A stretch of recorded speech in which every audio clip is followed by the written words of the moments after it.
Prezados irmãos, graça e paz, uma vez mais aqui em nosso canal do YouTube, dessa feita mais uma porção da Palavra de Deus. Eu quero falar hoje sobre algo importante.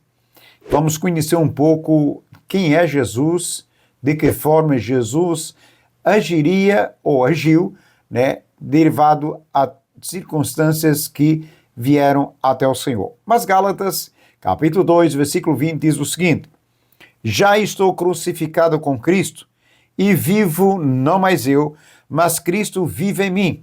E a vida que agora vivo na carne, vivo-a na fé do Filho de Deus, o qual me amou e se entregou a si mesmo por mim.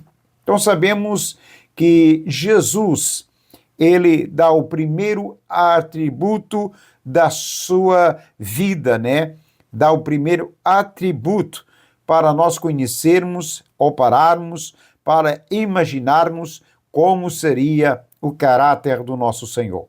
Qual seria o seu temperamento?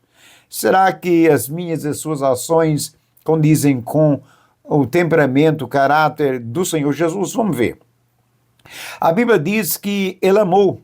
Agora a vida que eu vivo no Filho de Deus, que me amou, se entregou a si mesmo. João capítulo 13, versículo 1, fala precisamente sobre o amor. Vamos lá. João capítulo 13 e o versículo 1 que diz o seguinte. Vamos lá ver aqui, João capítulo 13 e versículo 1. Antes da festa da Páscoa, sabendo Jesus que era chegada a sua hora de passar deste mundo para o Pai, e havendo amado os seus que estavam no mundo, amou-os até o fim. Então, o amor do Senhor, ele é incondicional. Ele amou até o fim. Até o fim, o Senhor nos amou. Mas o mais interessante é que ele ama. O seu amor é infinito. O seu amor alcança qualquer pecador. Mas, além de ele amar, ele é conhecedor dos nossos corações. A Bíblia vai dizer em Mateus 9, 13 e 4, vamos lá ler, o Evangelho de Mateus 9, 13 e 4, Mateus 9, 13 e 4 diz assim, verso 3, e alguns dos escribas disseram consigo, esse homem blasfema. Mas Jesus, conhecendo os pensamentos, disse, por que pensais mal em vossos corações? Aí eu fico perguntando, mas se foi no pensamento, Jesus conhecendo os seus pensamentos, por que é que Jesus vai falar por que pensais mal nos vossos corações? Porque o nosso coração procede da vida e procede da morte. Então aqui estava, Jesus conhecendo os pensamentos, disse, por que pensais mal em vossos corações? Então Deus é conhecedor dos nossos corações. Mas ele sabendo que a nossa vida, conhecendo a nossa natureza, a Bíblia diz que ele mesmo assim se move de íntima compaixão. Lá no verso 36, 9, verso 36, diz assim a palavra de Deus, ainda Mateus 36, vendo ele as multidões, compadeceu-se delas, porque andavam desgarradas e errantes, como ovelhas que não têm pastor. Então Deus se compadece das multidões. Vendo ele as multidões, compadeceu-se delas, porque andavam desgarradas e errantes, como ovelhas que não têm pastor. Então, a compaixão de Deus é um atributo ou do seu caráter e da sua vida, e nós devemos aprender com o Senhor Jesus. Ele se move de íntima compaixão. Mateus 11, verso 29, olha um pouquinho mais na frente, Mateus 11 e verso 29, diz assim, tomai sobre vós o meu jugo e aprendei de mim, que sou manso e humilde de coração, e achareis descanso para as vossas almas. O Senhor convida nós a tomar o seu jugo. Que jugo é esse? A sua palavra. Ele diz, aprendei de mim. Como é que nós vamos aprender do Senhor? É a sua palavra. A sua palavra, ela vai nos instruindo momento após momento. Mas a palavra de Deus nos instrui quando nós lemos ela e queremos aplicar o nosso coração a ela.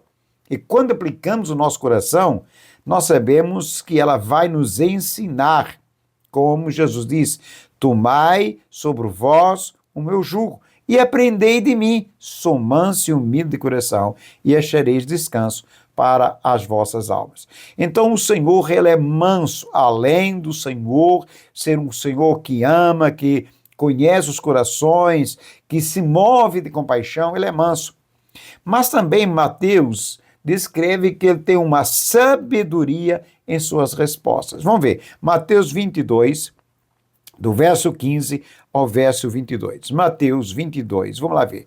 Mateus 22, do verso 15, né? O verso 15 ao verso 22. Mateus, verso 15, 22, verso 15 ao 22.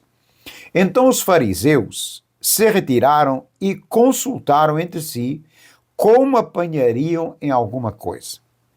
E enviaram-lhe os seus discípulos juntamente com os herodianos a dizer: Mestre, sabemos que és verdadeiro e que ensinas segundo a verdade o caminho de Deus.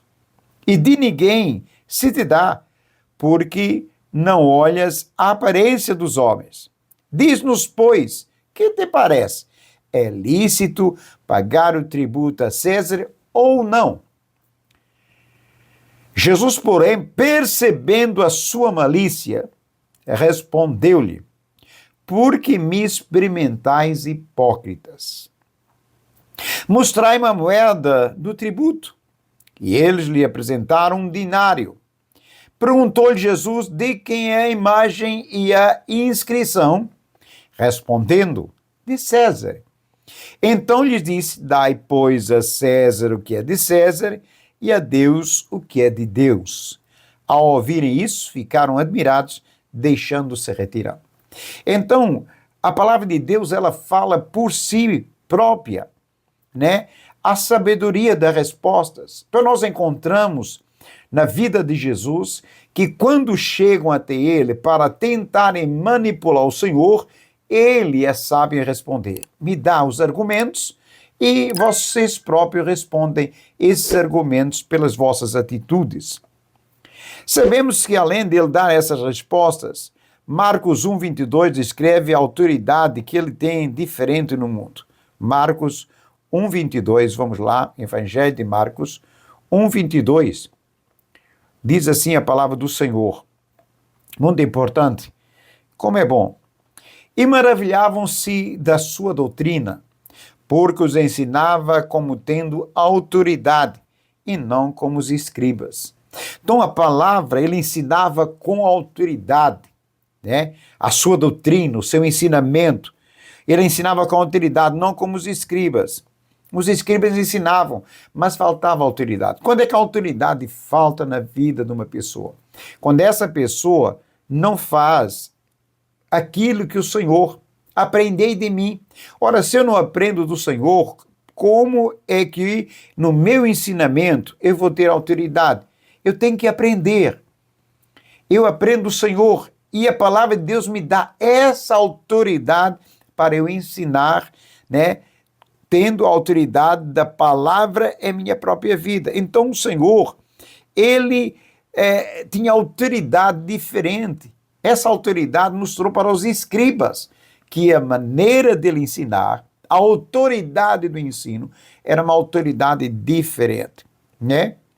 Agora, uma das coisas que eu vejo hoje que Jesus não mudou, ele é o mesmo. A Bíblia diz que ele é o mesmo ontem, hoje e será eternamente.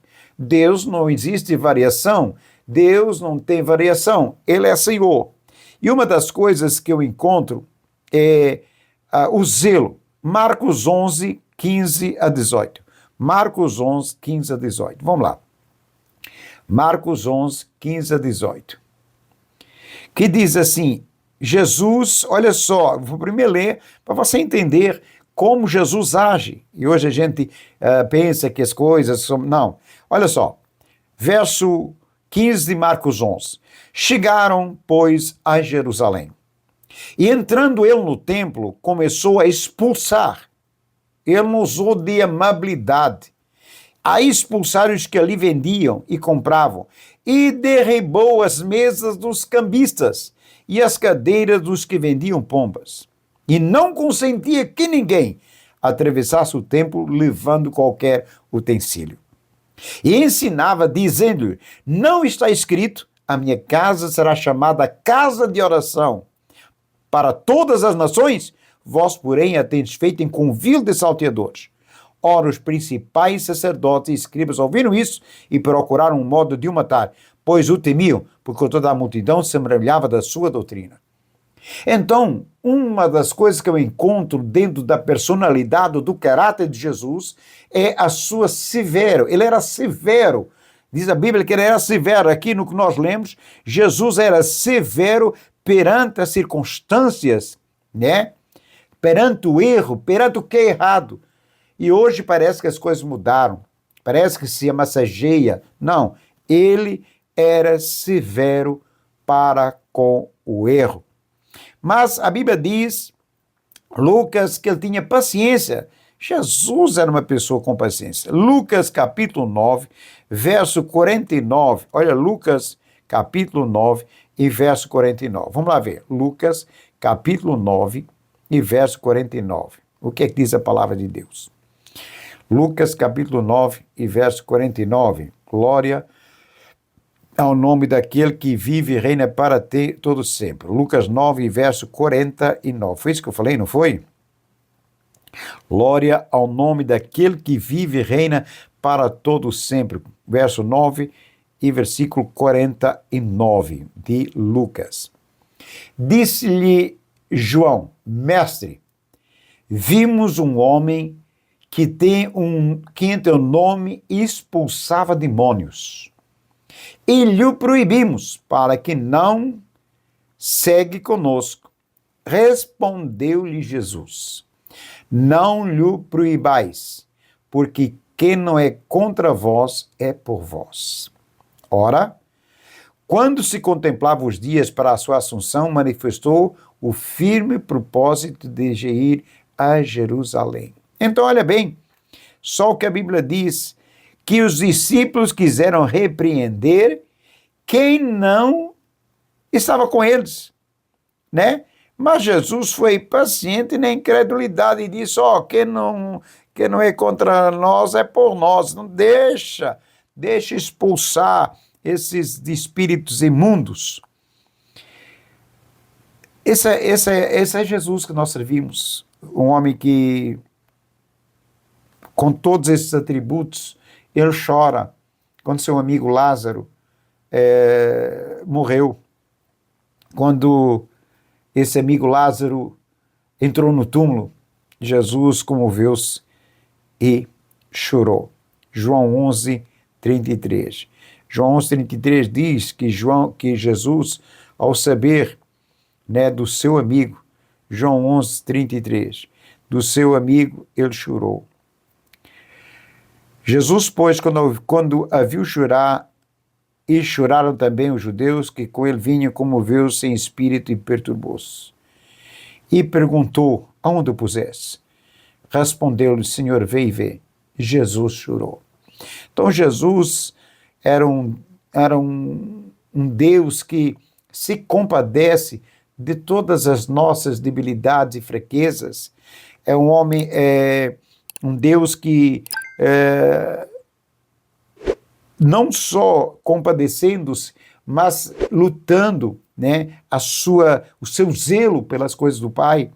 Então agora diz que ele se comove e chora pela morte de um amigo, Lázaro. Uma das coisas que nós vemos em Jesus Cristo, que Romanos 15, verso 3 descreve, é algo que move o nosso coração. Romanos 15, verso 3, que move a nossa vida, move o nosso coração, e nós dizemos assim: meu Deus, como isso pode, verso 15, Romanos verso 15, versículo 3, deixa eu ver aqui, o que Cristo disse para nós. Olha só, porque também Cristo não se agradou a si mesmo, mas como está escrito: sobre mim caíram as injúrias dos que te injuriavam. Olha, Jesus não agradou a si mesmo. Jesus, ele agradou ao Pai. O Pai, era aquele que Jesus lutava para agradar. Estou aqui, Pai, não para fazer a minha vontade. Isso Jesus mostrou em suas palavras no Getsemane.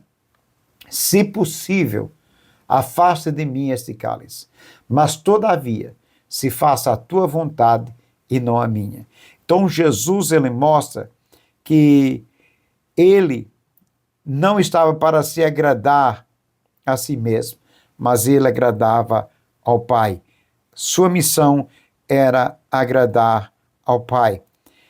Ele se humilhou, ele aprendeu a obediência, ele foi sem defeito, ele foi justo e ele foi fiel. Por isso é o que João descreve. Eu quero deixar esta meditação para você. Aquele que diz que permanece nele deve andar também como ele andou. Se nós dizemos que estamos em Cristo, nós devemos nos esforçar dia após dia para caminhar como Jesus caminhou. Espero que essa palavra tenha falado ao teu coração e saiba, o Senhor escolheu você. O Senhor nos escolheu. Então, estamos aqui como Paulo escreve a Gálatas, não vivo mais eu, mas Cristo vive em mim. E agora, a vida que eu vivo na carne, eu viva no Filho do Homem, eu viva no Filho de Deus, que me amou e se entregou a si mesmo pela minha vida. Que Deus te abençoe, seja um vencedor, vitória é o que eu desejo para a sua vida, no nome de Jesus. Que Deus te abençoe.